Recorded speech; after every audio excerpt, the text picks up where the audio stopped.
حالة من الحالات اللي يعني نقدر نقول تعرضوا إلى أزمة من خلال هالوكالة العامة، ومتعودة كل راس الشهر تودي أختها يبي لها الأجر. بيتي هذا شنو اللي يطلع منه؟ قالت لها الله يسلمك بيتك مبيوع صار له سنة.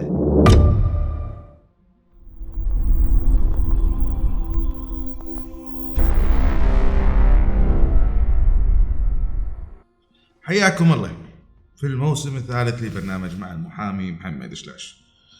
في هالحلقة هذه لفظا راح نذكر لفظ عمومي ألا وهو الوكالة العامة، وشن هي آثارها وشن هي سلبياتها وشن هي إيجابياتها. وعلى ظل هالشرح هذا نذكر قصة حالة من الحالات اللي يعني نقدر نقول تعرضوا إلى أزمة من خلال هالوكالة العامة. الله يسلمكم، ركزوا معاي. هذه مرة عمرها بال55 سنة، عندها اختها اقل منها سنا ب10 سنوات. قالت لها يا فلانة بسوي لك الوكالة، انا ما راح اقدر اروح اراجع في الدوائر الحكومية، يحتاجون مني مراجعات ايا كان. وبنفس الوقت هي عندها العارض الصحي اللي كان يمنحها انها يعني تستمر في حياتها وفي معاملاتها الحكومية واليومية، وسوتها في كل الاريحية. كونت القناعة وانتهت واتخذت القرار هذا. على اثر هالقرار هذا شو اللي صار؟ طبعا هالامرأة لازم ننوه انها تملك عقار يدر لها ريع شهري، نقصد بكلمة ريع اللي هو الاجار 1500، ومتعودة كل راس الشهر تودي اختها يبي لها الاجار، فتجيب لها هذه الاخت 1500 اللي عندها. هذا اجار الشهر هذا. وساكنة مع شقيقتها وباجي اخوتها في نفس البيت، كونه بيت ورثة، بمعنى الاب والام متوفين، وعلى اثر هذا الوفاة ورثوا هذا البيت وساكنينه جميعا. صار بيوم من الايام بعد هالوكالة هذه بسنتين مشادة. طبعا احنا يعني قاعد نحاول نبسط الموضوع، هي مش مشادة، يعني نقدر نقول قد يوصل الى جرب شعر، لكن نقول اليوم مشادة.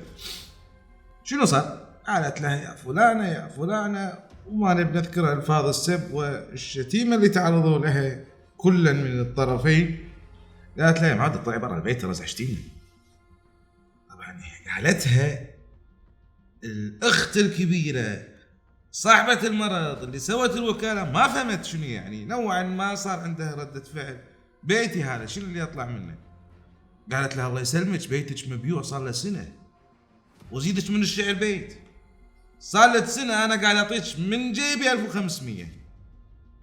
وقفت، شلون يعني أنت تعطيني من جيبك 1500؟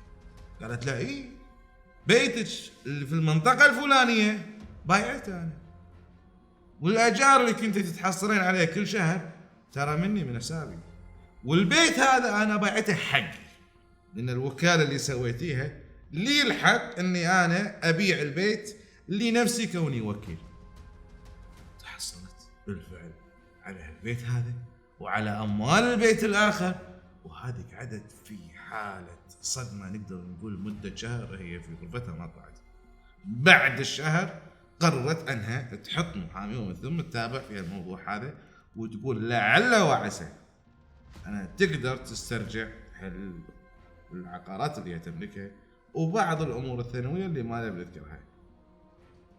في القضية هذه يا جماعة أساسا الوكالة العامة. تكفون كلمة وكالة عامة نوقف.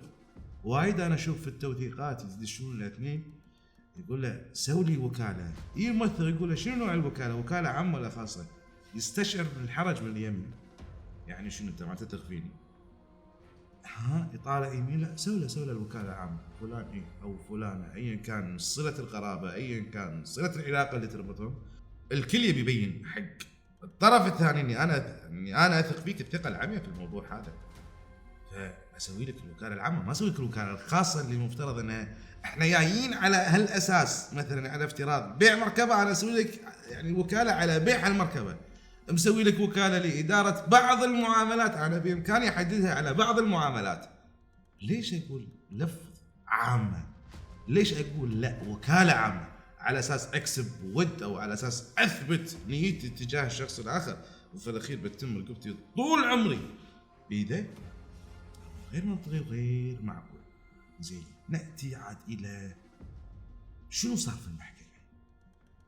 شنو الدعاوى اللي اتخذناها بعد ما سمعنا الموضوع هذا، وشنو مصير هذه الأخت؟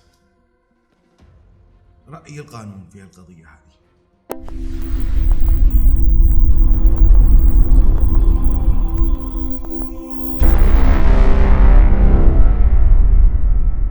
أول إجراء قمنا فيه رفع دعوى بطلان عقد البيع الأول للبيت اللي هو مفترض أن يرجع لها الريع الأجار بالمعنى العامي، وفي الأخير بطلان عقد البيع اللي من خلاله قامت وحولت ملكية العقار أو نسبتها من هالعقار هذا لها. المحكمة طبعا في دعوى بطلان عقد البيع. البطلان شنو يعني؟ ما بيتوهكم في ألفاظ قانون، لكن بطلان بمعنى انعدام الإرادة في هذا الموضوع هذا، لأن رغبة الأصيلة، ونقصد في كلمة الأصيلة اللي هي صاحبة الوكالة اللي سوت الوكالة حق الشخص الآخر أو حق الأخت في القضية هذه حصرا، ما كانت مشمولة في بيع أو نقل ملكية هذا العقار. فدوري أنا كمحامي يأتي في إثبات انعدام الرضا، بمعنى أنها هي مو راضية. الوكيلة قالت له أنا البيت هذا كان من الأساس بيتي، وأنا كنت أحولها أساسا أموال. اللي بالفعل أكو تحويلات مالية، لكن للأسف هذه الأموال التحويلات هي ملك للأصيلة. أرد واشرح كلمة الأصيلة نقصد فيها اللي هي صاحبة الوكالة المظلومة في هالقضية هذه. فما كانت تتداول الأموال بيدها، كانت تعطيها الأخت كاش، هي عادة تقوم في التحويل من حسابها إلى حساب الأصيلة، مرة مرتين ثلاثة، تحويلين مبالغ. الصدق وصلنا إلى يعني مرحلة في أموال نقدر نقول ما هي قريبة إلى الثمن الفعلي، لكن أكو أموال متداولة، والأموال من طرف واحد من حساب الأخت إلى حساب الأصيلة في الوكالة. يعني حتى ممكن على المحكمة قد يحصل لبس. فواجهنا صعوبة، فعلا واجهنا صعوبة على أساس نثبت بأن الرضا كان معدوم، بأن هذه التحويلات المالية كانت هي بالأصل أموال الأخت الكبيرة، أموال الأصيلة المظلومة في القضية هذه. دشينا طبعا في يعني سباق قضائي في إثبات حقوقها، إلى أن وصلنا مرحلة جابت شهود، شكلت المحكمة تحقيق في القضية هذه. جابت منو؟ جابت زوجها واثنين من عيالها وبعض الشهود الخارجين عن الأسرة. المحكمة ما سمعت شهادتهم بالكامل. في بداية الأمر تم سماع شهادة الزوج وتم سماع شهادة الأطراف الخارجيين اللي هم ما تربطهم كعلاقة قرابة ما بين كل منهم. شنو قالوا؟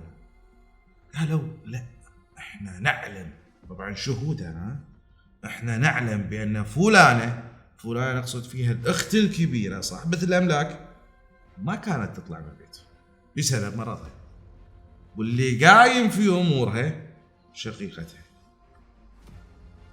الشهادة تلو الأخرى انتصارا للحق، إبراء لذمتهم، يعني نقول يعني الله يجزاهم خير اللي ظهروا الحق. بالفعل ساكت على الحق شيطان أخرس، لكن لا والله ما هم شياطين، ملائكة اللي يعني يلزموا في الموضوع هذا وبينوا للمحكمة حقيقة الموضوع. فانتهت شهادتهم على الأمر هذا. غيرت عاد، قالت في البداية أنا شارية العقار، في الأخير قالت إن العقار كان هبة، بمعنى أن أختي عطتني إياه لأني أنا قاعد أدير بالي عليها بعد ما كبرت ومرضت.